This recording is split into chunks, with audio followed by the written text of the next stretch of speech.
Hello, everybody. I want to welcome you. My name is Larry Rubin. I'm one of the editors of Terrorism and Political Violence, and I'm an associate professor in the Sam Nunn School of International Affairs.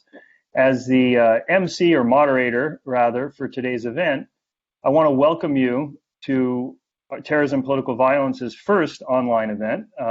It's a conversation between our book review editor, Jeffrey Kaplan, and Thomas Hegghammer, author of The CARAVAN, Abdullah, Azzam, and the Rise of Global Jihad. Dr. Hegghammer is also a member of our editorial board. But before I go any further, I want to thank the supporters of today's event, the host on hosting this online platform, the Center for International Strategy, Technology, and Policy at the Sam Nunn School, Georgia Tech, Georgia State University, John Horgan, one of our editors institution, and University College London, another editor, Max Taylor's institution as well, and also in attendance we have David Rappaport from UCLA. I'd also like you to know a bit more about what we're trying to do at Terrorism and Political Violence in this event. We're trying to move to building more of an online community and set through this type of communication, through these events, that will hopefully one day be held in person. We want to build a greater engagement with the journal through this media platform, and we also look forward to your comments and feedback.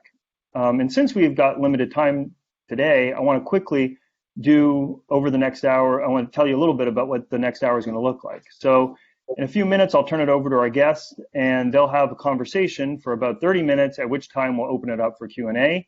And you can submit the questions in the chat. You'll see the Q&A function there, and we'll get to as many as possible over this. We really encourage you to submit these questions. So now for the introductions. We have here, as I mentioned, Dr. Jeffrey Kaplan, our book review editor, who will lead this conversation with our guest, Dr. Thomas Hegghammer. Dr. Jeffrey Kaplan is a fellow at the Danube Institute and Buda University in Budapest, and he's the author or editor of 20 books and a number of academic articles and anthology chapters, really just a long, long list of incredible amount of publishing and engagement in so many different issues. Thomas Hegghammer is a senior research fellow, at the Norwegian Defense Research Establishment in Oslo. Trained in Middle East Studies at Oxford University and Sciences Po in Paris. He's held fellowships at Harvard, Princeton, Stanford, and at the Institute of Advanced Study, again, back at Princeton. He's published widely in academic journals, including the American Political Science Review and International Security, and has written several books. Many of you are familiar with many of his books, but the most recent one, which we're talking about today, is The CARAVAN. You have it right here. And of course, I'm going to turn this over, and I'll say we'll talk a little bit, which is pretty incredible to know that I met Dr. Hegghammer probably about 10 years ago. And I remember him talking about this fascination with Abdullah, Azzam, and so forth. And it's pretty amazing to see this book, this pretty amazing book come out finally after writing a number of different books in the process. So I want to turn it over now to Dr. Jeffrey Kaplan and our guest, Thomas Hegghammer. Thank you, Larry. Yeah, it is an absolutely brilliant book. It is an incredible piece of scholarship. With the number of sources are encyclopedic and mostly unknown. And it really is a very brilliant piece of work. But let me ask you, just as a beginning, what was it about Azzam that interested you enough to devote such a massive amount of time and scholarship to writing this biography? Well, thank you very much, Jeff, for those kind words, and thanks to the journal for hosting this. It's a great honor to be here, and I look forward to the questions from the audience as well. I chuckled when Larry said I was already working on Azzam when we met I think it was in Boston in the late 2000s, because I started this book around the time when my eldest son was born, and he's now 13 years old. And the book came out last year. So it's been a pretty large undertaking. So I have to, admit that I didn't intend for this project to grow as big as it did. My initial kind of motivation was to just sort of tell the story of this person who was clearly very influential in the jihadi movement, and who hadn't really been sort of described properly in the English language literature. And I think, if I had contented myself with that, with just writing kind of, the story of his life, I probably, could have done this much faster. But fairly quickly into the project, I realized that there are some bigger questions here. And that this project was an opportunity to do more, to actually not just tell the story of Azzam's life, but to also kind of write a history of the Afghan Arabs, the foreign fighters in the 1980s Afghanistan war.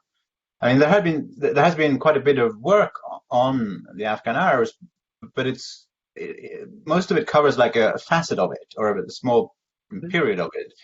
There hasn't really been a kind of a thorough treatment that tries to tie all the threads together.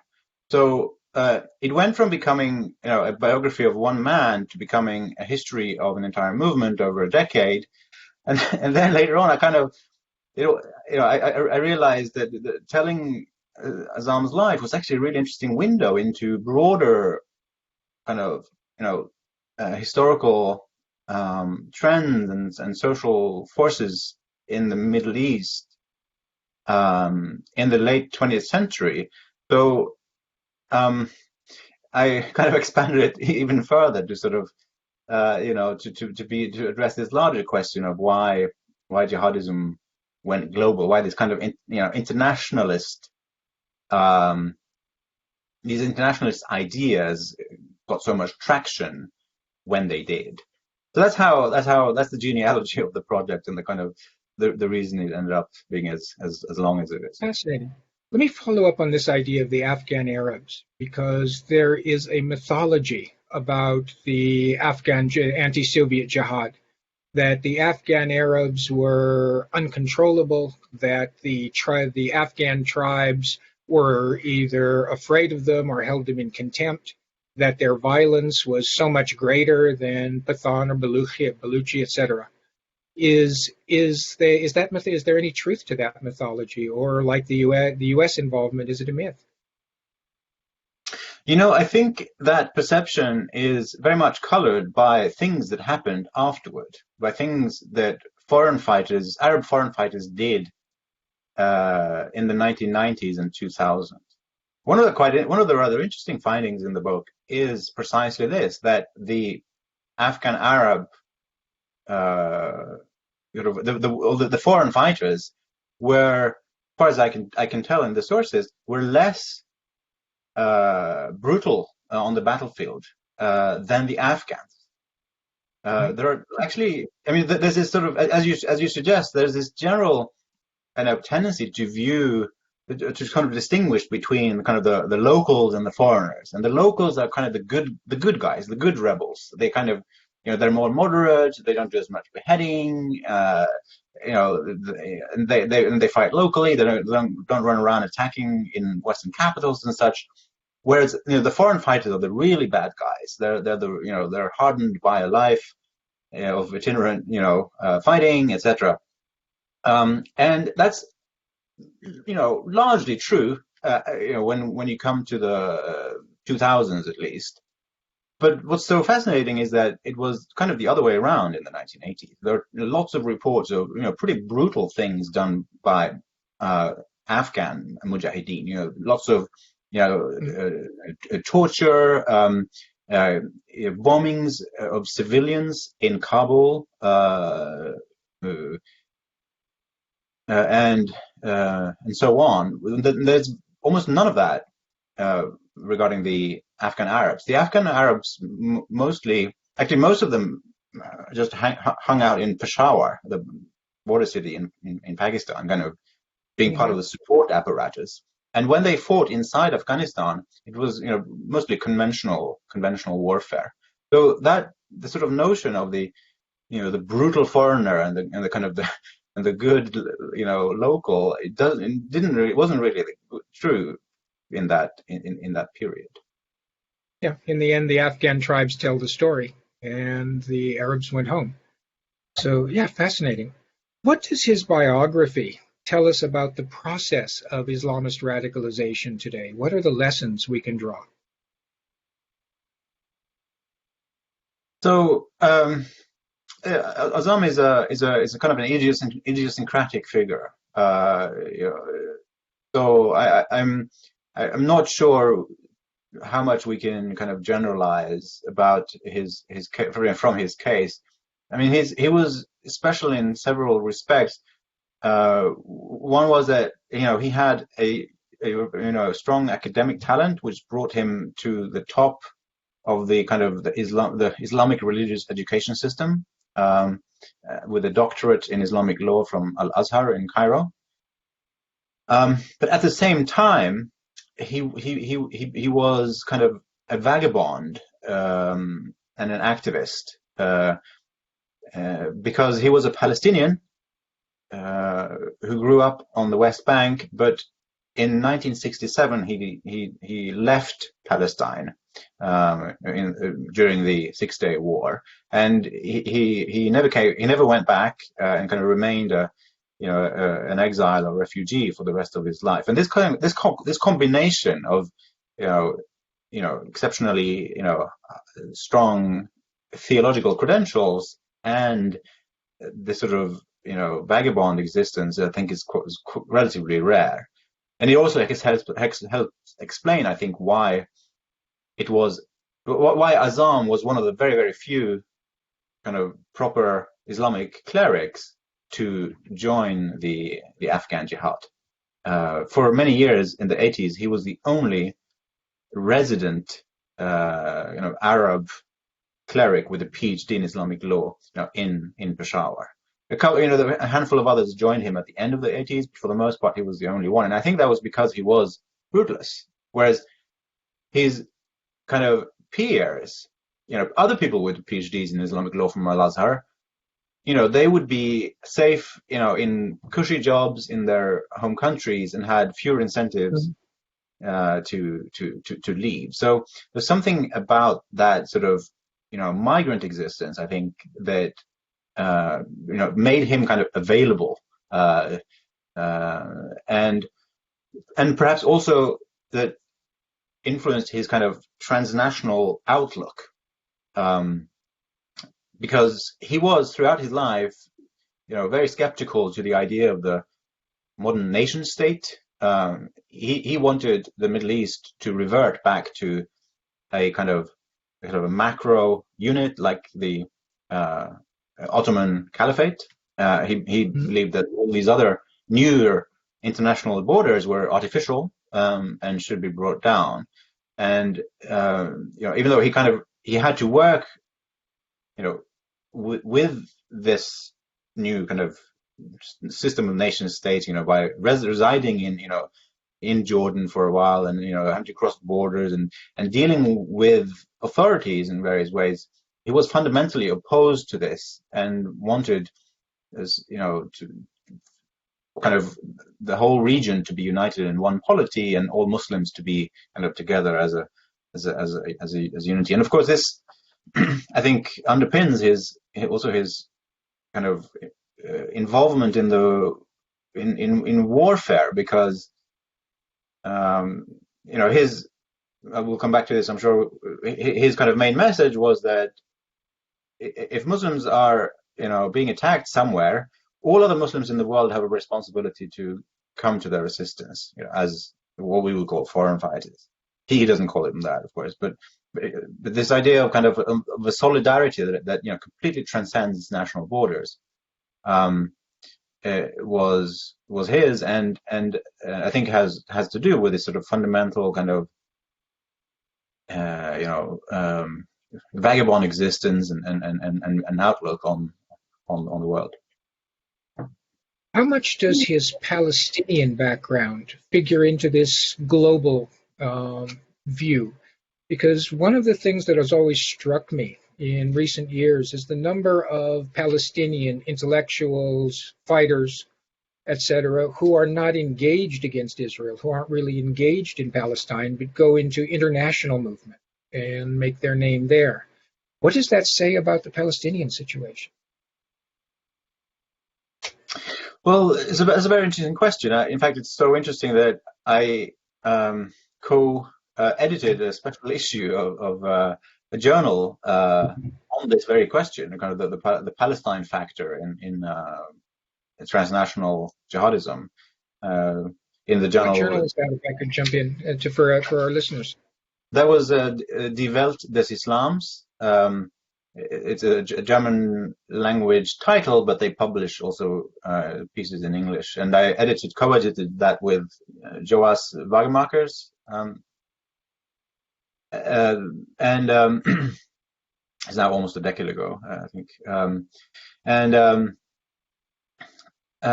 We departed from that same observation that, Palestinians seem to be overrepresented in, among the ideologues and leaders of transnational jihadism,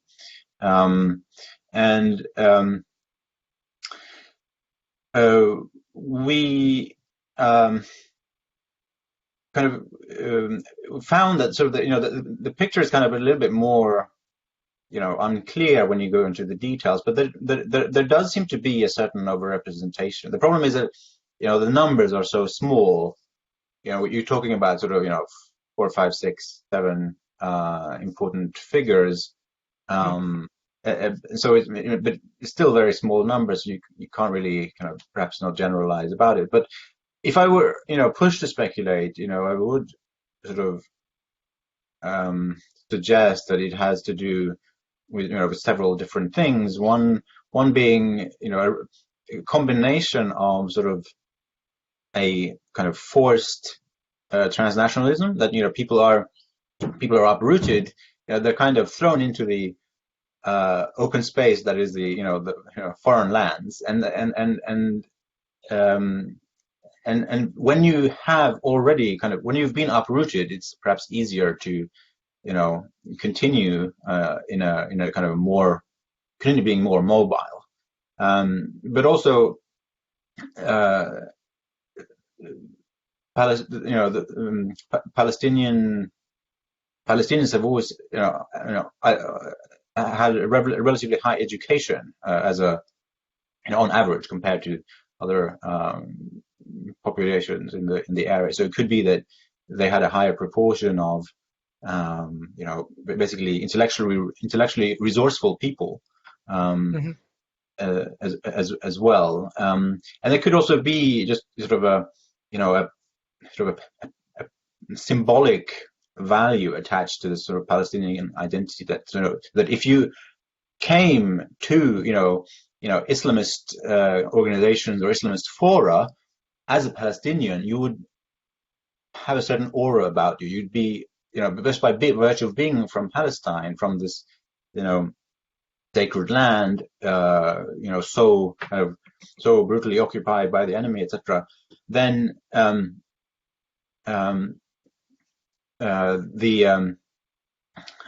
you'd earn a certain respect and access that perhaps you wouldn't have if you came from another area. So all these things, I think, perhaps interact. But for Azzam in particular, the Palestinian dimension was very important. He in the 1980s, when he was in Afghanistan, he was constantly asked, what are you doing here? You should be in Palestine. So there's this tension between his Palestinianness and his international sort of commitments. But his answer was always that that Palestine was the most important for him, and that he would have fought there if he could. It's just that it was physically inaccessible.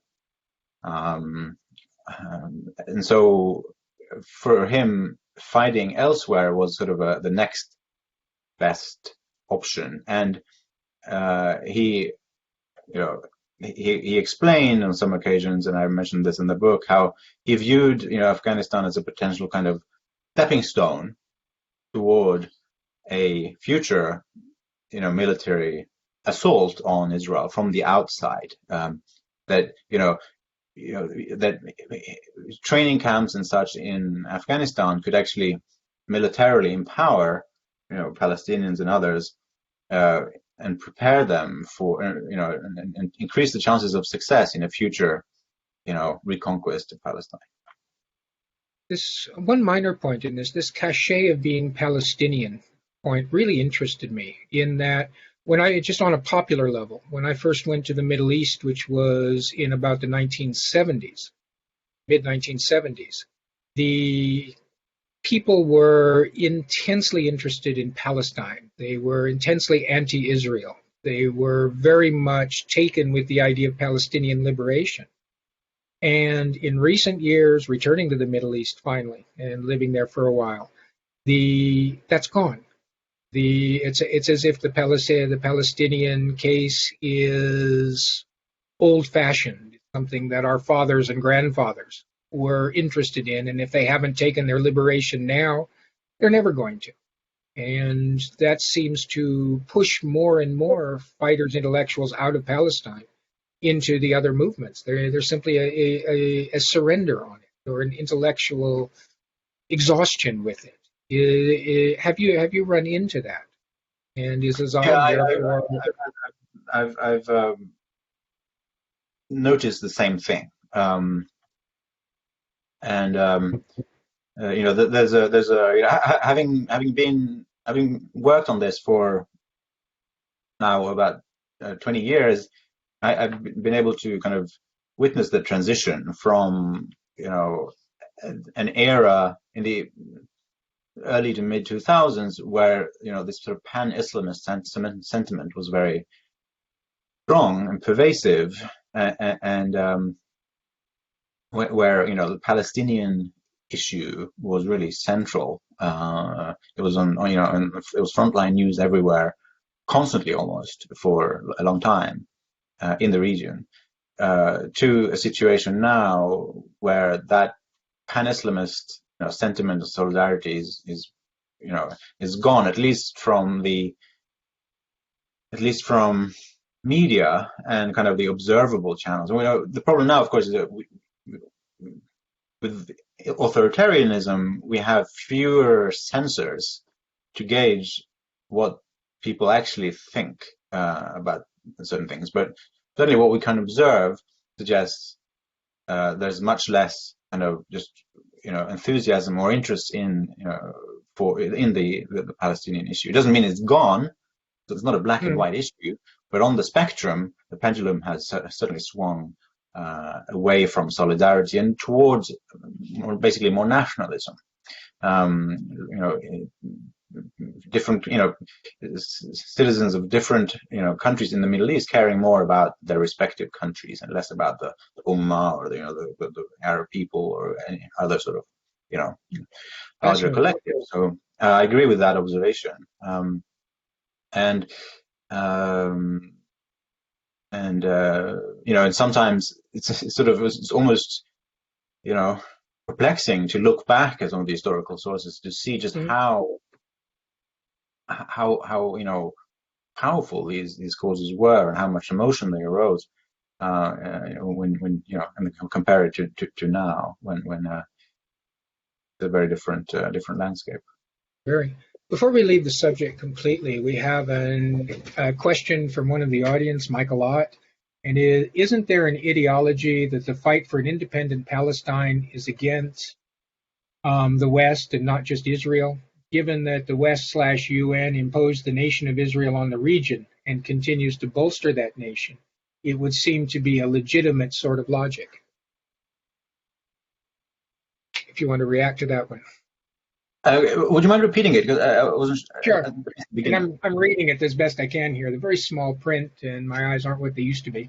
So, isn't there an ideology that the fight for an independent Palestine is against the West and not just against Israel? A more anti-Western and less a focused battle against a particular state, given that the West/UN imposed the nation of Israel on the region and continues to bolster that nation, the fact of Western support. It would seem that that sort of logic would be quote unquote legitimate.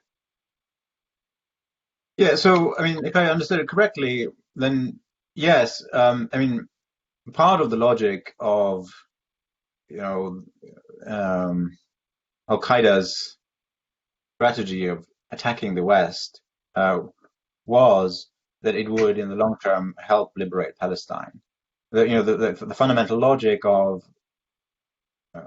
Laden's declaration of war against the Jews and the Crusaders, as he called it in '98, was that there are all these problems in the Muslim world, within the Muslim world, and there is this external interference in occupations and stuff, and that the root cause of it all is this external interference. And if you can just coerce the Jews and the Crusaders to completely abandon the Muslim world and leave kind of us at our own devices, then things will be fine, because the occupations will be over, and the local tyrannical un-Islamic rulers will not have outside support any longer, and will crumble in the face of Islamic forces. So and that includes Palestine. So part of the idea of Al-Qaeda's targeting of the West was that it would force kind of a withdrawal from the region, and this would help Muslims reconquer Palestine. But it was, I think, it was a prominent part of the plan, but never the only one. Palestine, for bin Laden and other sort of global jihadis, was always, I think, just one of many examples of sites of Muslim suffering that would benefit from a kind of Western withdrawal from the region. Of course, this was always a minority view in the wider Muslim world, and even in Islamist circles, the idea that such a strategy could work. The vast majority of people, and even in the Muslim Brotherhood and so on, preferred a local strategy along the lines of that which Hamas adopted, of strictly staying, containing operations to the local theater and never engaging in outside operations. One of the things in the book that I found most fascinating was the importance of the anti-Soviet jihad in Afghanistan as a global issue within the Islamic Ummah. What was it about that fight and that time that made it a truly international fight, where previous battles, wars, uprisings were primarily local? Yeah, that's a key question, and in some sense, the main question of the book, really. Like, why did this big mobilization happen then and not before? Because there were, as you suggest, and there were, other conflicts across the Muslim world in the decades previous that didn't attract quite the same amount of attention and external interference. So I think there are several things at work here. One is the kind of the clarity of the structure of the conflict, that you have basically a wholesale takeover of an Islamic country by an imperial power. So the Soviet Union, rolls in with the Red Army and takes control over all of Afghanistan. This is not like a contested border area, where forces are clashing over, along a river or something like that, or over an island, nor is it a regional issue where like a kind of a Muslim minority wants to secede from a larger state, and there's fighting between the Muslim guerrillas and the non-Muslim government. No, this is completely different. This was, a total invasion by one country of another, and so, and widely condemned. We remember, this led to the boycott of the Moscow Olympics by many countries around the world in 1980 and so on. So, and so that was one. It's just the structure of the conflict. Another was the kind of geopolitics, the kind of the permissive, or the view taken by states. So, of course, the Afghan Jihad became a major battlefront in the Cold War, where the U.S. hoped to inflict kind of a Vietnam on the Soviet Union. They wanted to use Afghanistan to bleed the Soviet Union by supporting the resistance. And so states, most Western states and together with most states in the Middle East, not most, many states in the Middle East, openly supported the resistance. And there's probably kind of a general kind of atmosphere of kind of everyone agreeing that this is, we have to fight this fight. A bit like, I guess, about in the first sort of year of the Syrian civil war in 2011, the sort of near universal condemnation around the world of the Assad regime and the pervasive view that the rebellion was legitimate, so on. I'm sorry. And so you have that. But I think most of all, and this is kind of one of the key arguments in the book, there was something else going on in the Muslim world at this time, which was the rise of what I call pan-Islamism, or the pan-Islamist movement, which basically was a kind of a network of activists and kind of NGOs committed to promoting international, Muslim cooperation and solidarity. I'm thinking of it included, organizations like the Muslim World League and so on, and all the various charities that pop up in the 1970s. So this community is kind of headquartered in Saudi Arabia, and it is kind of it includes people from all across the Middle East, in particular, Islamists from Egypt and Syria and these sort of Arab republics where the Muslim Brotherhood had been repressed. So they'd come and found refuge in Saudi Arabia, where they became part of this sort of transnational community that put all its energy into kind of its transnational activism. And their kind of main message was, a lightweight version of what Azzam later would say, which is that, all Muslims are one people. The Ummah is more important than the nation, and the Ummah is under attack. Muslims are being systematically discriminated against everywhere. So this sort of victim narrative, and also this call for solidarity everything this imperative that you have to help. There's so much suffering in the Muslim world. Everybody has to contribute and help. Now, for most of these pan-Islamists, that help was of a non-military character.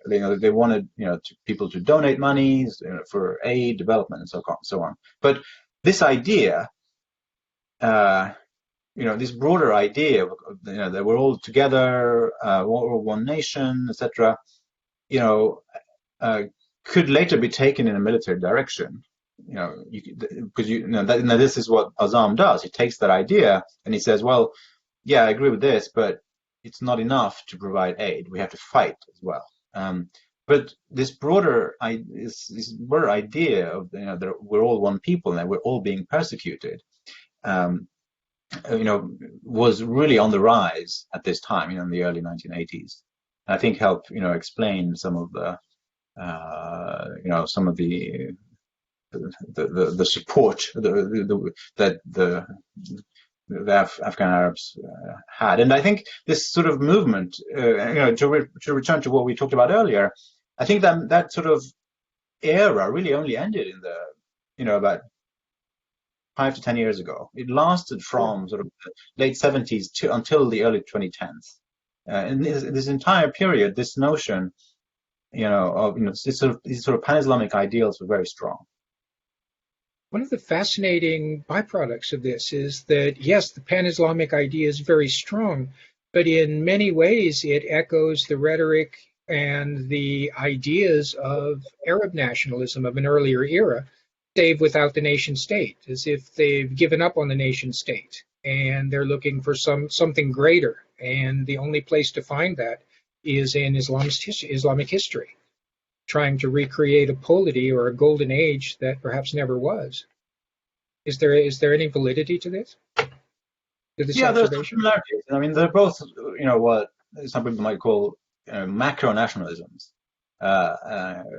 which is an entirely kind of normal phenomenon in world history. Lots of examples of this sort of transnational identities that that operate in many ways like nationalisms. People talk about the community as a nation, as having a land, shared cultural heritage, and so on, and a lingua franca, etc. And so, pan-Islamism and Arab nationalism are, variants of this, and they're somewhat related, but they're not identical. And I think one difference is I think the Arab nationalist project, I think it was, at least for the kind of the key actors, it was never a genuine one. I mean, in that they were always quite nationalist at the same time. Oh yeah, and none of these sort of actual merging projects ever really worked. Mm-hmm. So it was more rhetoric than substance. And sure. Also, this idea of the Arab nation and kind of the, it probably had a weaker grounding, and it didn't have sort of institutions to kind of to regenerate and spread. Whereas, the pan-Islamic one is sort of different. It had, it could draw on basically the entire infrastructure of Islamic education across the Middle East to push the message, and so on. So there's some difference. And I think, in some sense, that the pan-Islamic movement was eventually more, in some ways, more powerful. It left a bigger imprint on the Muslim world as a whole than Arab nationalism did. At least that's a claim to discuss. We're getting some questions in that are more dealing with more nations as opposed to the larger picture. So let me move into those, starting with one of my own, if I could. The U.S. role in the Afghan Jihad has been also as mythologized, maybe, as that of the Arab fighters, as it was the U.S. that organized it, controlled it, armed it, et cetera, et cetera. And the book really points out a lot of the fallacies in this. Could you talk a little bit about this role of the U.S. in the Afghan Jihad? Yeah, sure. So I just want to jump straight to the key point, which is that, the U.S. government never supported or dealt systematically with Al-Qaeda. That is a conspiracy theory for which there is no hard evidence. And I can say that having reviewed a lot of this evidence, a lot of the available primary sources. And the misunderstanding has several sources. The main one being that people confuse the Arab foreign fighters with the Afghan local rebels. So sure. The U.S. did indeed support the local Afghan rebels, heavily. But they did not work with the Afghan Arabs like Osama bin Laden and Abdullah Azzam. Mm. And so the confusion, part of the confusion stems from, oversimplification or just an assumption that it's all one thing. And then, because the US, supported the Afghan Jihad, in general, they would also have been directly dealing with the Afghan Arabs, but that is not the case. And so, as I said, there's just no hard evidence for it. If you look at the contemporary documentary evidence, you look at on the Arab side of testimonies by people who Arabs who fought there, testimonies by on the US side, the former CIA case officers who were on the ground, they vehemently deny this, even though they are happy to admit other things that don't put America in a good light. And if you look at the testimonies of kind of third parties, humanitarian workers and other Pakistanis and so on, same thing. You just don't see, you don't find people or documents suggesting direct systematic contact, and it doesn't make sense either, because the Arab Afghans were few in number and inefficient fighters. So why would the CIA spend time on these these few hundred Afghan Arabs, completely marginal to the war effort, when there were 150,000 Afghan fighters in need of arms and so on and so forth? It doesn't make sense. On exactly that subject, how independent really were the Arab foreign fighters? Did they receive weapons, training, support through the tribal militias that were fighting in Afghanistan? Yeah, so basically, I think they got weapons from the local Afghan forces in whatever area they were operating in. So sorry, go ahead, please. Sorry. Just to say that they didn't have independent an independent weapons supply line. And the Services Bureau, this organization that Azzam founded with bin Laden in 1984, I don't think ever had an ammunition depot or an armory of its own. So it was more a logistics sort of hub from which people could, if they wanted, go into Afghanistan and join a front where they would be equipped, and put into military formation by mostly Afghans. So it wasn't a military structure as such. But of course, the Afghan Arabs, they had quite a bit of money. They had outsized financial resources by virtue of coming from the Arab Gulf for the most part, and of benefiting from private donations from the oil states, and people were very willing to give money, and you had a ton of charities and Islamic charities and NGOs operating in Peshawar, and so resources flowed in from there. And they've always had a weapons bazaar in Peshawar that was open to anyone who had a few dollars. So let me go to some of the audience questions now. From Sajan Gohel, could you expand on the relationship between Azzam and his Egyptian counterpart, Ayman al-Zawahiri? What were the main sources of tension? Did ego play a role?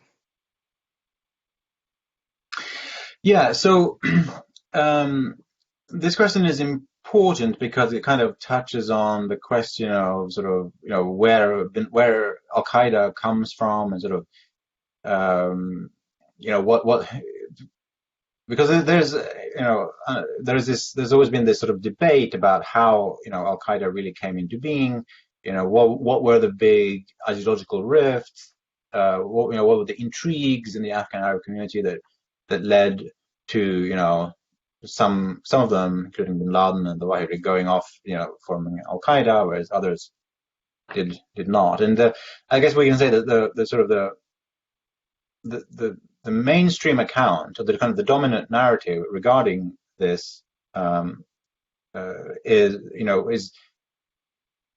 that of a big split occurring between, on the one hand, Azzam and sort of other moderates, and on the other hand, Osama bin Laden and some of these Egyptians on the other, wanting to pursue a more radical strategy, and kind of there's an undertone here of kind of the evil Egyptians, that the Egyptian contingent in Peshawar was particularly radical, hardened by already decades of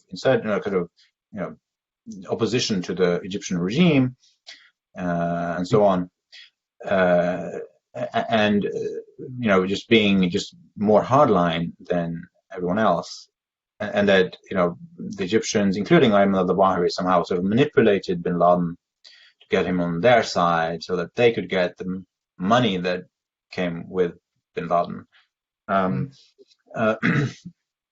But when I looked at the kind of the documentary evidence of it, it's not that clear at all. So,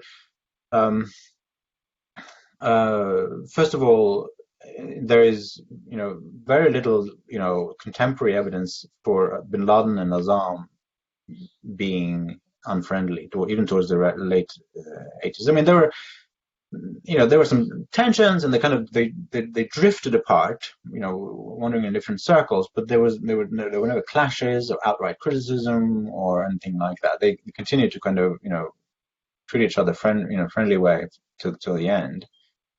Another thing is that the notion that bin Laden would have been manipulated by these clever Egyptians also strikes me as implausible, because bin Laden was very resourceful, he was very stubborn, entrepreneurial. Everything he did subsequently suggests that he was an independent mind. So why would he have been so gullible and kind of manipulable at the time? I don't buy that. And then another facet here is that the Egyptians were not that central to in the overall Afghan Arab community. In the documents from the time, Ayman al-Zawahiri hardly features at all. He's just not a big player on the field at this time. So the picture is a lot kind of more complicated than the sort of evil Egyptian narrative suggests. And I think, I suspect that the Egyptians, were sort of a convenient scapegoat, in that, because the Egyptians, they ended up, as pariahs. So a lot of these guys, they were exiles from Egypt, and they could never go back, and they were, they had no allies. And they haven't had since. Whereas, Azzam and his circles, they have allies, and so had bin Laden, by virtue of being Saudi. So it suited a lot of people to say that, this Zawahiri and these radical Egyptians that is behind everything, because they were never in a position to defend themselves. So having said that, there were some tensions, and there's a few episodes, and maybe this is what the questioner is really getting to, is there was this feud over money between Azzam and a Canadian Egyptian guy called Khadr, and the father, by the way, of two of these guys who ended up in Canadian Egyptians who ended up in Guantanamo Bay later on. But this was about money and kind of assets belonging to an NGO that they had set up together, and it kind of got messy, and the Egyptian guy sort of wanted to settle this in a sort of like a quarter, like a formal dispute settlement. And Azzam was sort of involved with that, but that it kind of all fizzled out, and nobody got hurt or anything.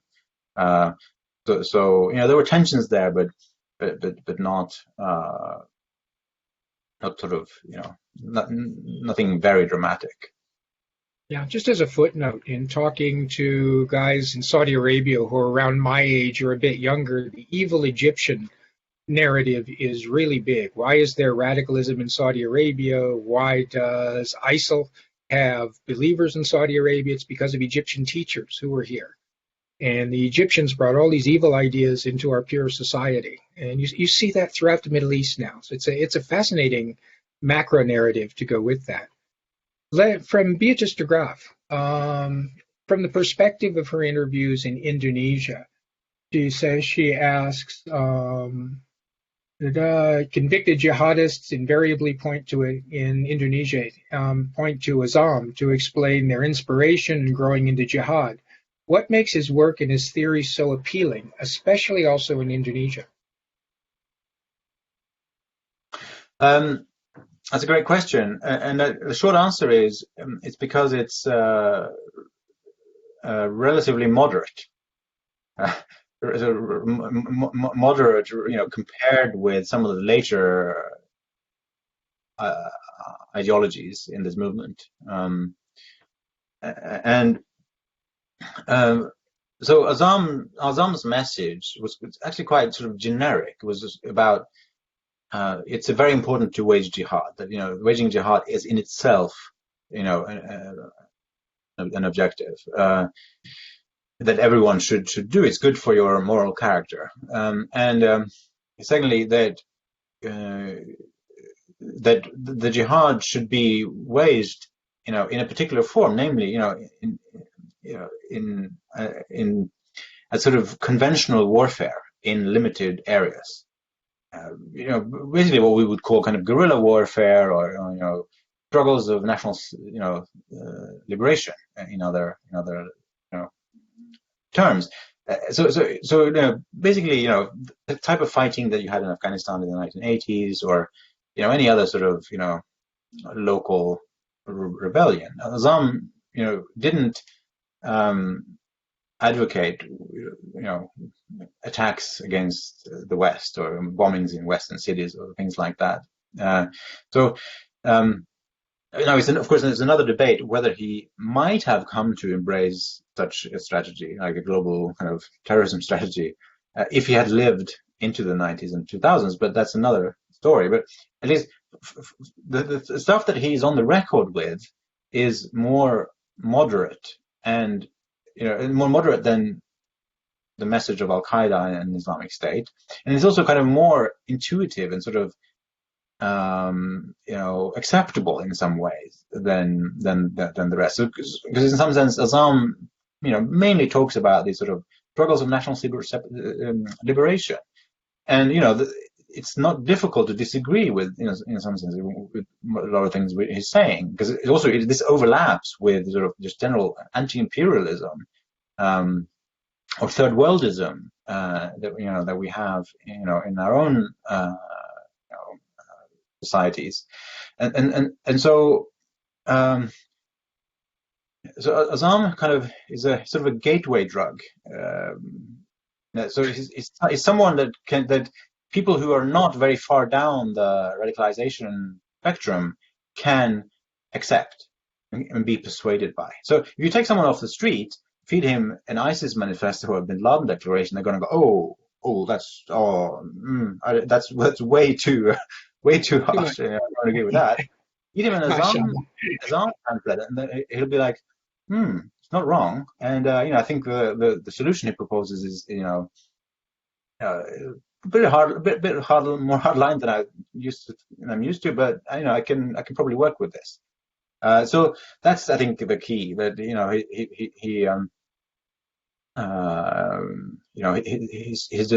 his message is just more moderate, and therefore acceptable by a larger audience. Now, having said this, this just raises the question: why then do these very radical groups also embrace Azzam? Why is he so popular in Al-Qaeda and to some extent in Islamic State too? Well, it's because Azzam died before the movement started really discussing or weighing these strategies against one another. So in the 1980s, the only form of sort of jihad was, there were kind of really only two forms of jihad for, if you were a radical Islamist. One was to, do kind of a revolutionary struggle against your own government, of the type that killed, Anwar Sadat in 1981, or involvement in a local guerrilla war. So those were the two things available. Nobody had yet proposed, to wage war against America or stuff like that. So, nobody had to articulate their views on the relative merits of these strategies. So, had that happened, had that discussion happened in the 80s, and Azzam had been forced to say what he meant, he might have said something like, "No, I don't agree with attacking in the Western capitals," blah, blah. And that would have been a problem for his reputation later on in the more radical groups. But he never had to. So he kind of died just in time, so that he's on the record only with very generic, statements that can be adopted by everyone, moderate and radical. Running short of time, so I have two more questions, if I could. First is about the assassination itself. What were your conclusions regarding the assassination of Abdullah Azzam? That I think, yeah. So he I think. So the bottom line is we still can't know, and that our only hope now, I think, is declassified documents from some Western source, or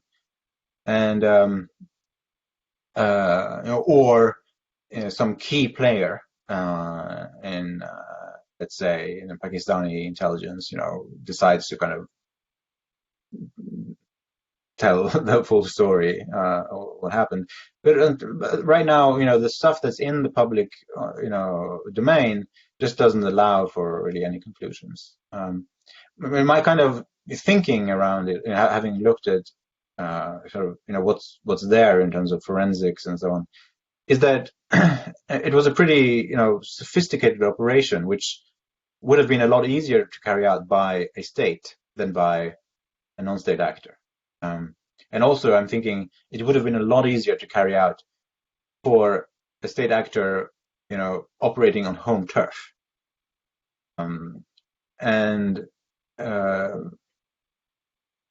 But to go beyond that, is difficult, because for one thing, the fact that it would have been easier to carry out, say, by the Pakistani ISI, doesn't preclude necessarily others. So we can't really conclude here. But if I were forced to put money on one candidate, it would be the Pakistani ISI, because of these things I mentioned earlier, and because they had a motive, in my view. There had been tensions between them and Azzam in the late 80s. But it's, for now, still is a murder mystery, an unsolved one. Mm-hmm. Let me conclude by asking, if I could, is there time to conclude? Well, I'd love to. I just want to be really respectful of making sure we try to end at 11, but if it's a quick one, that's it. We've got a minute and a half, I think. Let me ask the question that I would put to Azzam if he were still alive, if he were able to do this interview. What would the world look like today, in his view, that would be something that he could agree with, he dreamed of, he idealized? What would be his ideal worldview in the world today? So his ideal worldview would be a reconstructed Islamic caliphate, or specifically, something like the Ottoman Empire. That's, I think, he could have settled for that. There's also a halfway solution that he might also have accepted, because he talked about it explicitly, which is to have a country like Afghanistan as a kind of a safe haven for religious people, for very religious Sunnis. He explicitly talks about Sunnis needing a place like Iran. So, and basically a kind of a nation state, where religion gets to play an important role, and where that's untarnished by the ambitions and and flaws of kind of elites and rulers. So in some sense, I think actually that the Taliban in the late 90s, the golden era of the Taliban, would have suited Azzam just fine. That's a kind of a model that he was working towards. Now, of course, the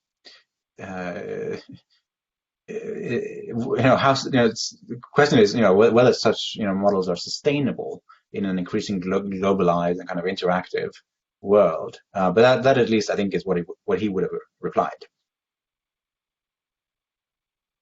Okay, thank you very much. Well, thank you. Yeah, sorry to be the party pooper here. I just want to be respectful of everybody's time, but we want to give first thank you to two people I forgot.